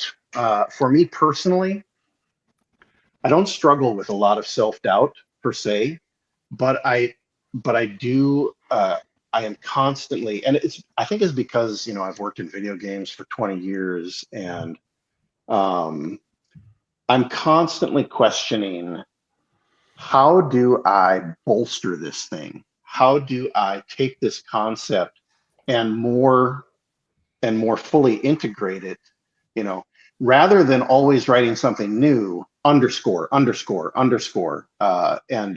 buttress what you have, and add layers, you know, so that you get depth and more connective tissue, so that it becomes more and more real. And once that becomes some kind of critical mass, like now you're fine tuning that. And I guess more to your question, I've always, you know, in the industry in which I work, we have a phrase that says, you know, nobody wants to go on a fucking quest to find somebody's missing cat. And so, like, have it be, give it some high drama, you know, like have the hook be interesting, give it stakes, you know, there's stakes there. And you know, the other thing I would say about, I guess I would shift gears maybe, because everybody's given such great advice about the craft of writing. I would say specifically to the point of, and I don't want to go on too long here, but maybe just a few concepts as far as making your adventure not suck. I would say have a deep and profound understanding of the mechanics of the system for which you are writing, right? Because you need to take into account things like, somebody's going to have an unseen servant running when they encounter this room, and this other group is not going to have an unseen servant running when they encounter this room. And so thinking in those terms, and having that deep understanding, when you plan it out for the system, you are laying a foundation for players to guess right in many ways. Not that they're going to do the thing that you want them to do, but you know the kinds of thoughts that they're going to have, and they're going to be paid off for that thinking. They're going to be rewarded for that kind of thinking within the context of the system. The other thing I would say is most DMs that I have played with, often the adventures don't offer enough payoff, in my opinion. You know, if you look at first edition, especially Advanced Dungeons and Dragons, right? The amount of experience points you need to level up is tremendous, and the treasure is just not meeting the requirement to level. And so most TSR published modules, for example, I just think are horribly underpopulated with treasure. Dungeon Magazine was a war crime with regards to that. and you have to put yourself in the player's perspective. Like, I just got done killing a hill giant, his 2 ogre underlings, and all this shit, right? And if my payoff is X, Y, and Z, am I disappointed, right? Or do I? Because there's so many ways that treasure is going to be taken away from. Look at the item saving throw for starters, right? Or a level dragon breeze on you, crushing blow from the giant's club, whatever. Okay, that thing is destroyed. So you need to be constantly replacing that stuff. So don't be stingy, I would say. And I don't want to ramble on. So those are just a few ideas. That's awesome stuff, man. Yeah, I was like furiously writing down as you were talking. One of the things that was said earlier, and I think it was Brian that talked about it, but maybe not. And I wrote the question down, was how cognizant are you of your DM's cognitive load when you're writing this? How much stuff needs to be stored in working memory versus how much is accessible on the page?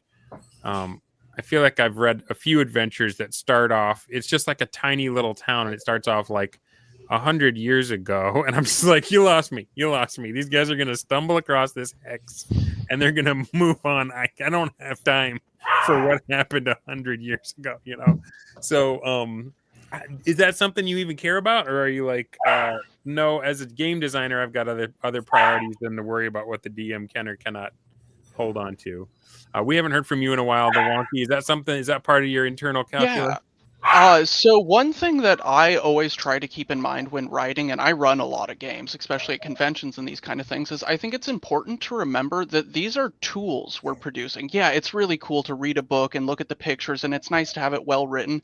But at the end of the day, the reason we're here is to constantly reference and be inspired.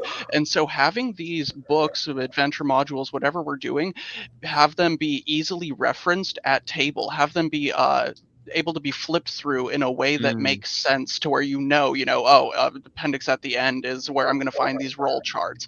And I think that it's Hashtag book control. One more time? I said hashtag book control. Yeah, exactly, though, because, there's no way I'm going to be able to memorize, some giant project all in one sitting. I might get a good grasp of it, but I'm not going to have a full understanding. I'm not memorizing these roll tables. And unless you want a million little bookmarks, tabbed through the actual thing, having it be either self-referential, I like oftentimes to have little mini maps, off in the corners, just for giant dungeon sections broken down, these kind of things. It's just important to remember that this is going to be used at a game table where people are oftentimes, flipping through a book on the fly. And so to have it be a tool built towards such purpose is a very important thing that honestly a lot of people miss the mark on. You're right on. But at the same time, I don't know. This is just a thought that I just had, so forgive me. No. Do any of you guys read Gene Wolfe? Not familiar. Okay. He is a science fiction writer and fantasy writer. And he's famous for having unreliable narrators.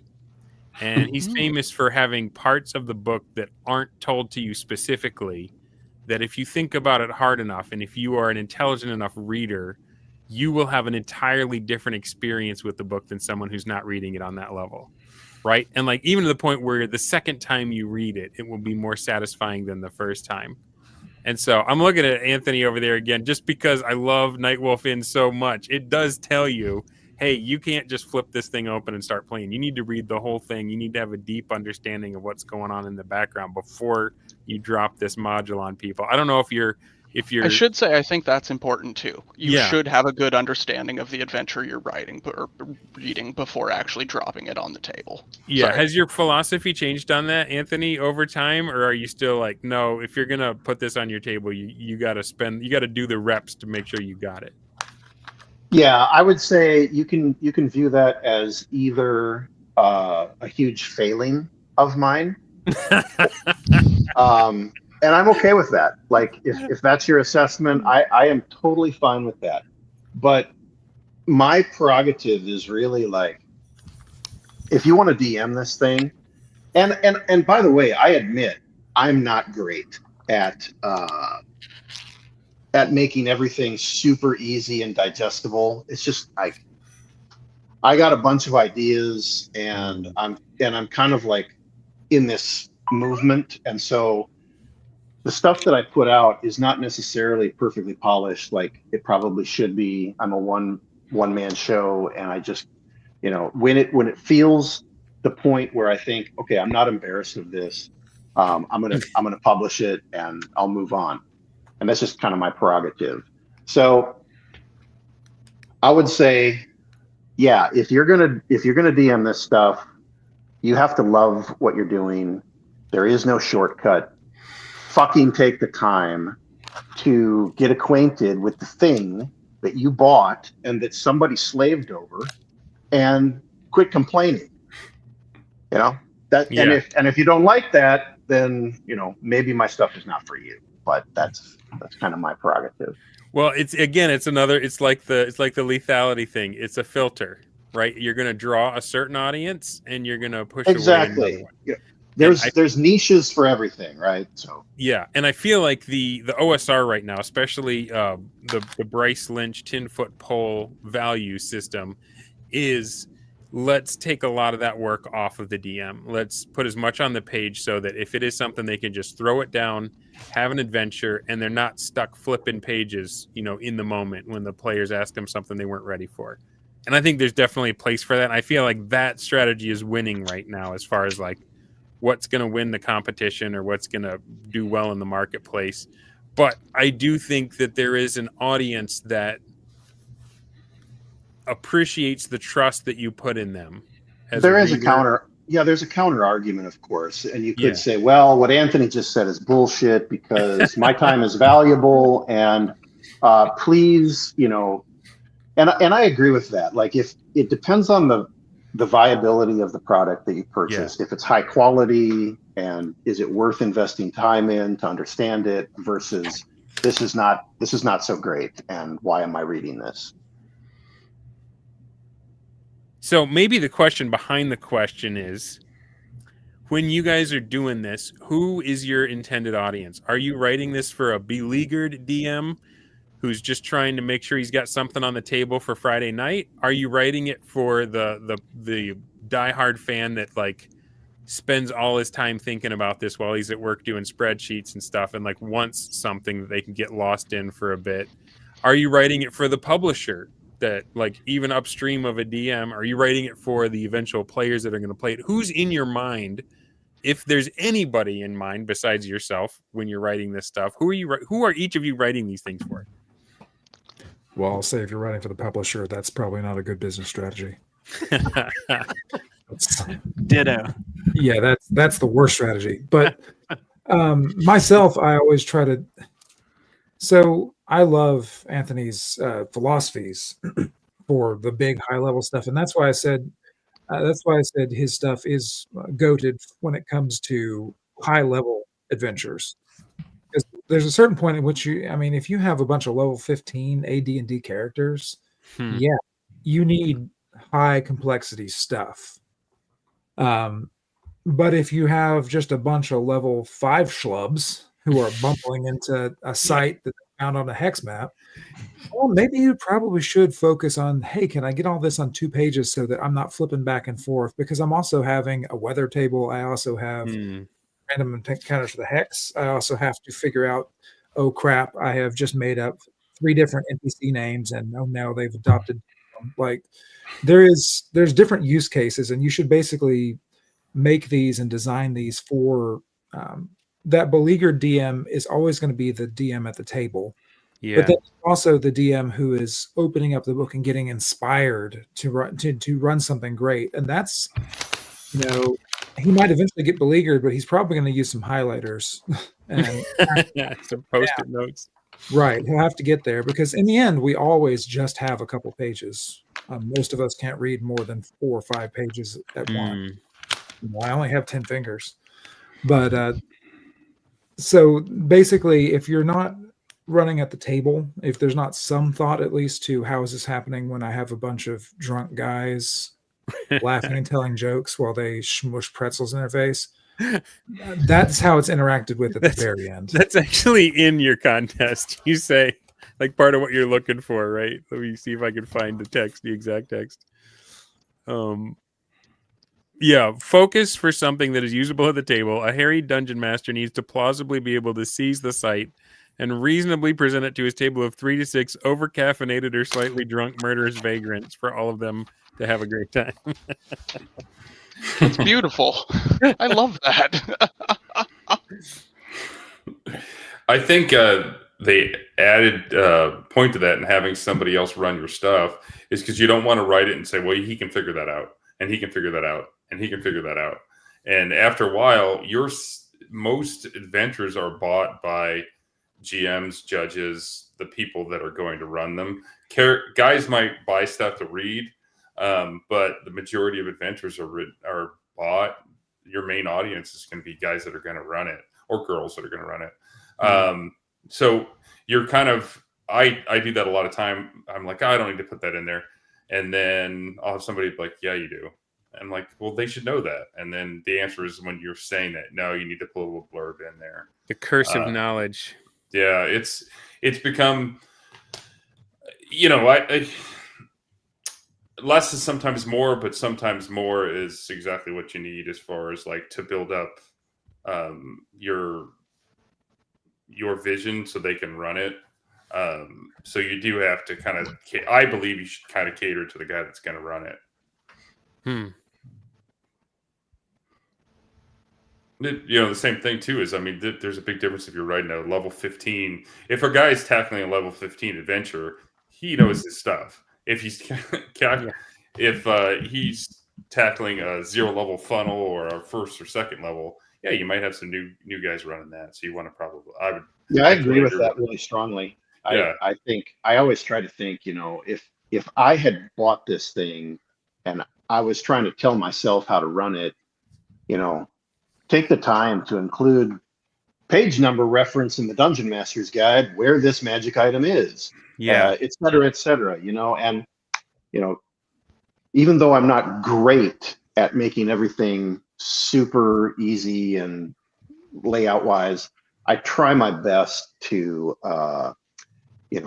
cater to the Dungeon Master, because in that moment, think of your spread, right? Try to, if your room is large and complicated, try to put it so that it is it's on a full spread rather than on this page and the back page.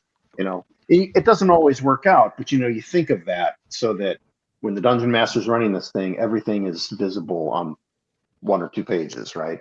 Yeah, and I think one of the things that helps with that cognitive load, if you do have a lot of complex things going on, if everything is fascinating, if it's all quirky, and if it all stands out and is just either like jaw-dropping or surprising or tragic, you can go for a little more complexity. You can put more on their shoulders if you've worked to make sure that the extra fiddly bits are so resonant that it's easy for the brain to hang on to them. This is a kind of a non sequitur, but I have been, I got Battletech Gothic and I've been reading the primer. Holy crap. I never thought somebody could make giant robots fighting kaiju boring, but man, these guys, you're just like, you're reading through the factions and you're like, oh, was this the consortium or the conglomerate? Oh no, that was the syndicate. And it's like, oh my gosh, I can't take it. I can't take it. It's like junior high history class. So it's like, that's complex. And my brain's just like, nope, not hanging on to that. But, and I don't want to do any spoilers for Nightwolf, but like when you see some of the art around in the hotel and like you start learning about the family that's behind this place and like just how tragic it is. And there's like just the symbology, with the wolf and the rose and the blade, and like it all starts meaning stuff. It's easy for me to carry that around with me because it's fascinating and I like thinking about it, because Anthony's just, I don't know how you do it, but you just hauled something mythic up out of the ether, and every part of that is fun for my brain to think about in a way that Battletech is not. And that's like super kind of you. Spooky, spiky Battletech. You got it, man.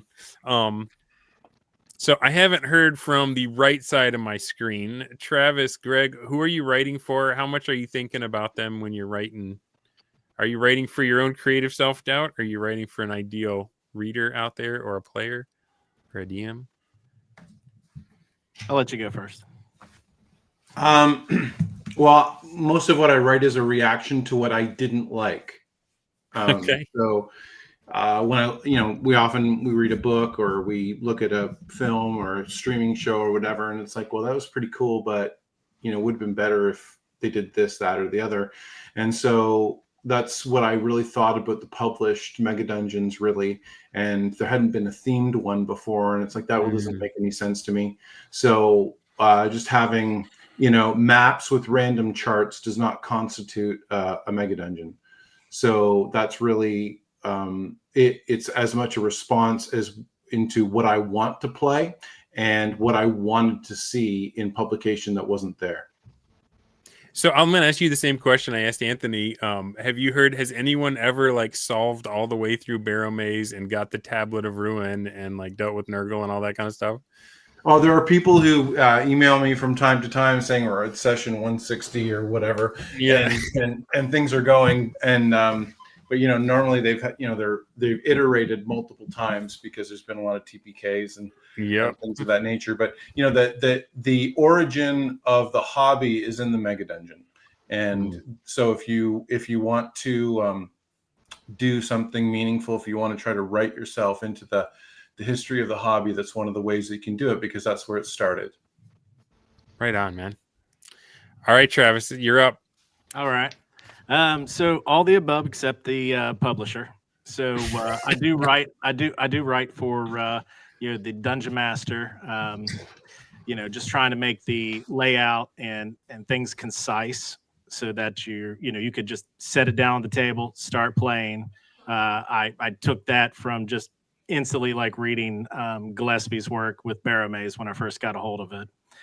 Because that's exactly what I did. I just read a couple pages of it, and then I started running it and haven't looked back. That's why Matt and the rest of them are still scared of it, and they will never go down into the maze. So, but he's calling you out, man. It's time for a gut check. He has not killed me yet. Greg's killed me twice, but Travis has not had the honor. Yeah. Yeah. But from a player's point of view, just like what Anthony said, the arsenal, if you know the system that they're using, relatively, if you know the level that you're probably going to gear towards. I also write to say, well, you can buff this or do whatever that you need to as the referee to run said module or adventure. But going back to that, you have to also start thinking, what would they do to screw with the DM? What would they do, in this encounter? And just kind of giving one thing away on my adventure, the Whispers of the Second Deep. I had done a room where there was rust monsters in it, and it's in a dwarven hall. Well, it's really an armory. And one of my buddies, who's a dungeon master, said, hey. He said, I know you're doing this for a competition, but I have a great idea and I want to give it to you. I said, okay. So he's like, you said there's like an armory or something in it. Didn't even know I had rust monsters in it. And he said, there should be a weapon rack and it should be a mimic. And there should be actually 3 weapons on it that should entice them to go over and pick it up. And then when they start trying to pick it up, they're going, man, why can't I pull this or whatever? That's awesome. And then they'll put their foot on it or something to try to brace, and that's when you got them. And then the funny thing is, I said, all right, Aaron, I have a room like that, but I have rust monsters in it, and they're just going to be eaten because this room has I forget, it was because I was dealing with the dwarves, and it's the number 7, so it's 77 weapons, 77 suits of armor, and they're eating all this stuff up. And they'll just ignore the party. And then when I ran the play test, my dad's character, went in there and they're like, hey, there's this item over there. And he plays this dwarven slayer, which is my version of a barbarian, goes over there and starts pulling on the rack and everything. And next thing you know, I said, and the rack reaches out and grabs you. Went perfect. And then that aggravates all of the rust monsters. Oh, so, man. Sometimes, you have to think from the player's point of view, what will also be an experience. I think about that, with a lot of different rooms. What would be an experience? What is a fidget spinner that I can put in here for the dungeon, for the players? Sometimes it's just, I think I just picked up Chubby Funsters. I think it's the Sunless Fane, I think is what it's called. Okay. I can't remember right offhand. And he's just I got a bucket there. Sometimes you just put stuff in there and it just may mess with them. Yeah. And you just kind of and then you just leave it up to, and then that's fun for the referee. Just leave it up to them to be okay, there's this creepy bucket or this, these, I think in Barrowmaze, I believe there's one secret room that has a bucket that has a bunch of scalps in it. Oh, so, man. I remember that. I do remember that.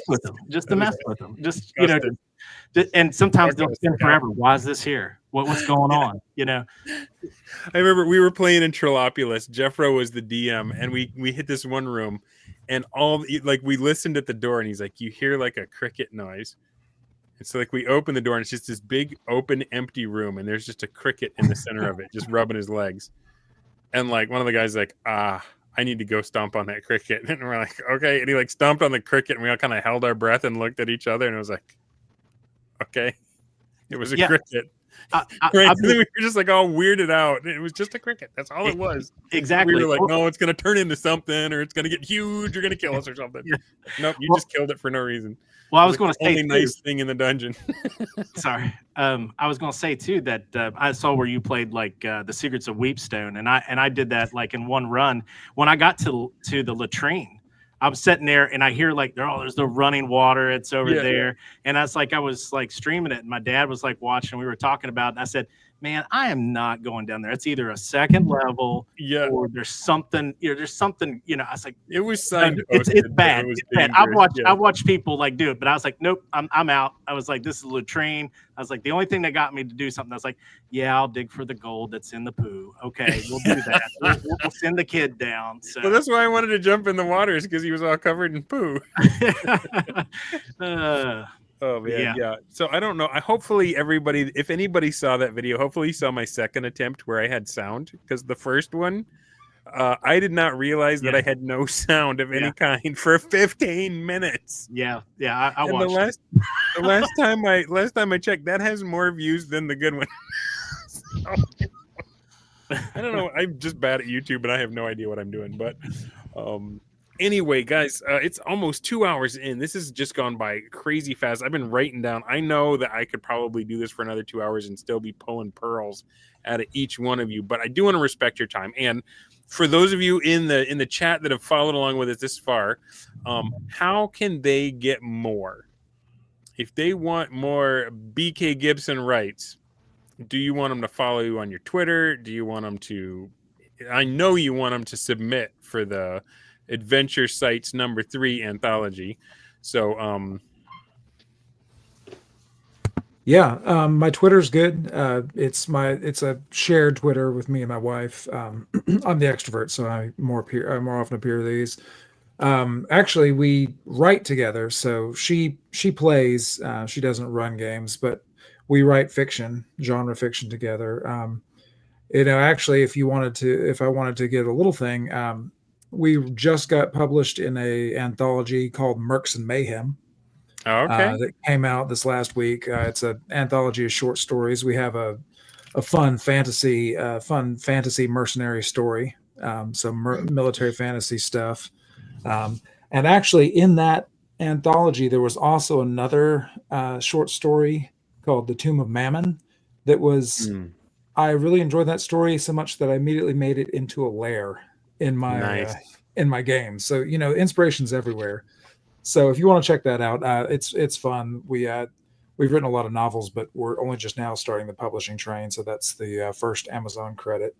But if you guys have any kind of ideas, any kind of adventure ideas, please send them in. Send those adventure sites in. Like I said, the most valuable thing I've ever received was review feedback, and I can promise that if you send in those adventure sites.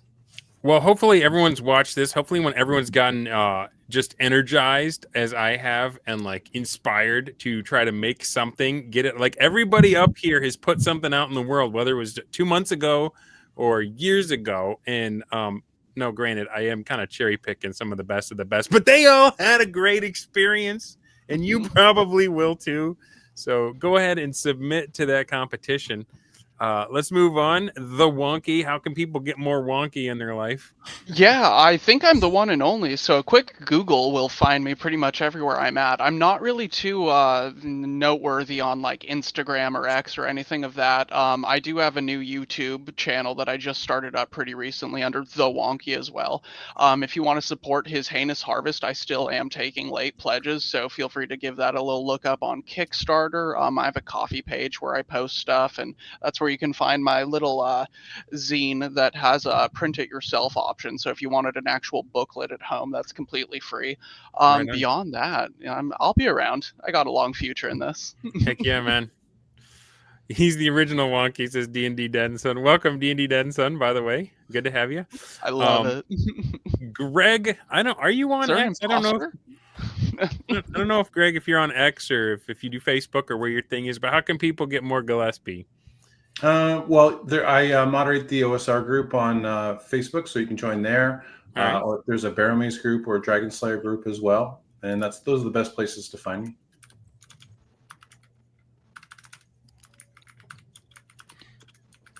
All right, I'm just writing that into the chat so people can. All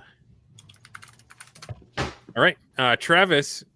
Thanks again, man, for putting this together. What an amazing show! What an awesome group of guys. How can people get more Travis Fauber? It's Fauber, but Fauber, man, it's okay. It's okay. It's okay. 2 hours. 2 hours with everybody you. does it, man. Everybody does it. So, yeah. So you can find me on most of the socials as at Travis _Fauber. I also have the Kickstarter that's in pre-launch right now for Full Metal Tilt, which will also have those two first place winning adventures in it. The Barrow of the Unbroken King and the Whispers of the Second Deep. But yeah, you can go there and you can follow if you're interested in any of that.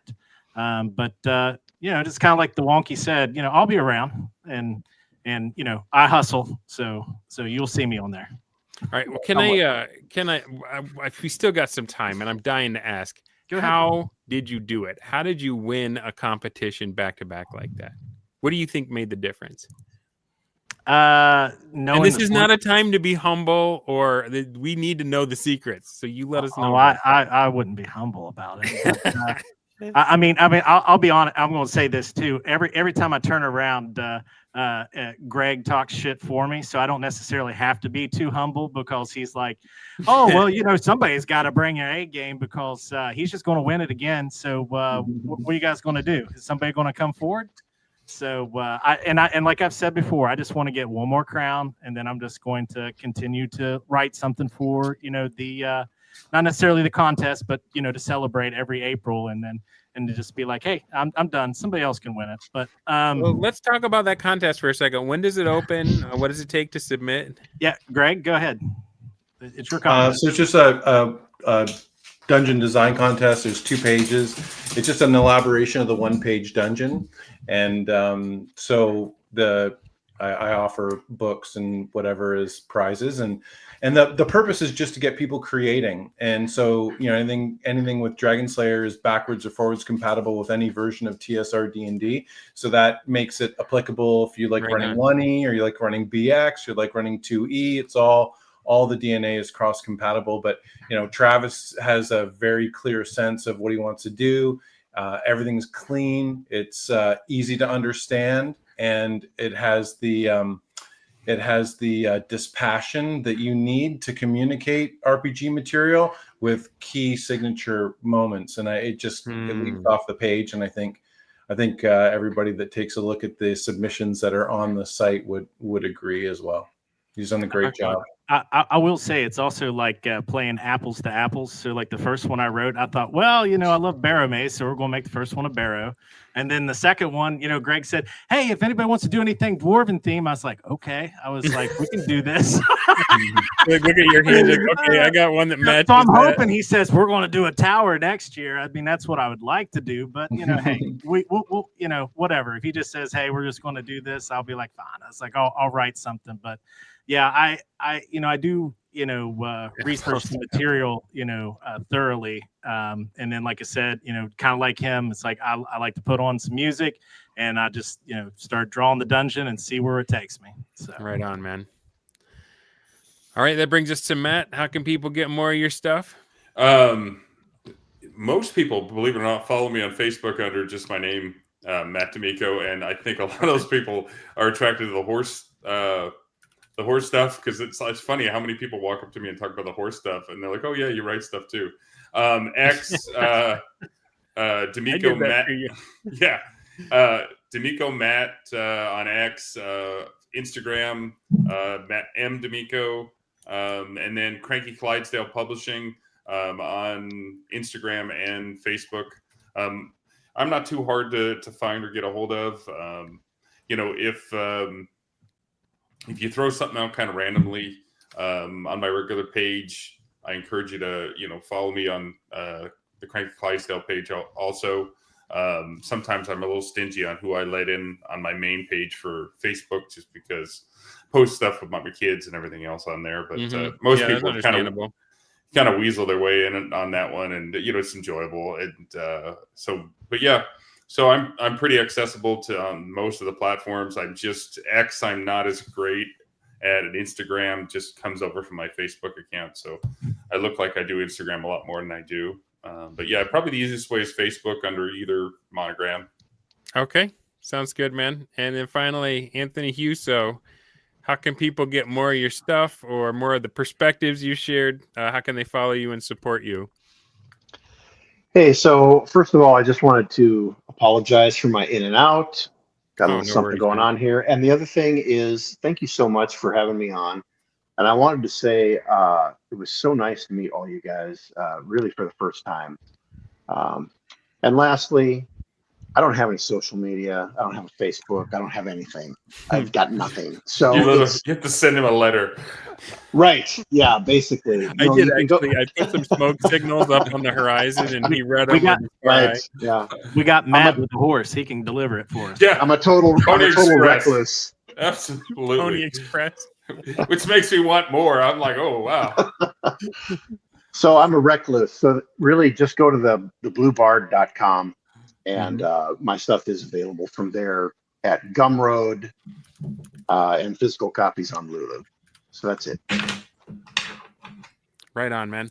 Well, thank you guys all for coming. I know it's not easy to accept a request for like a teeny little tiny channel.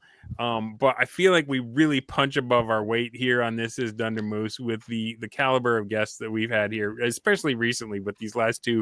Sheesh, Your Something Sucks, the clickbait title I've been going with.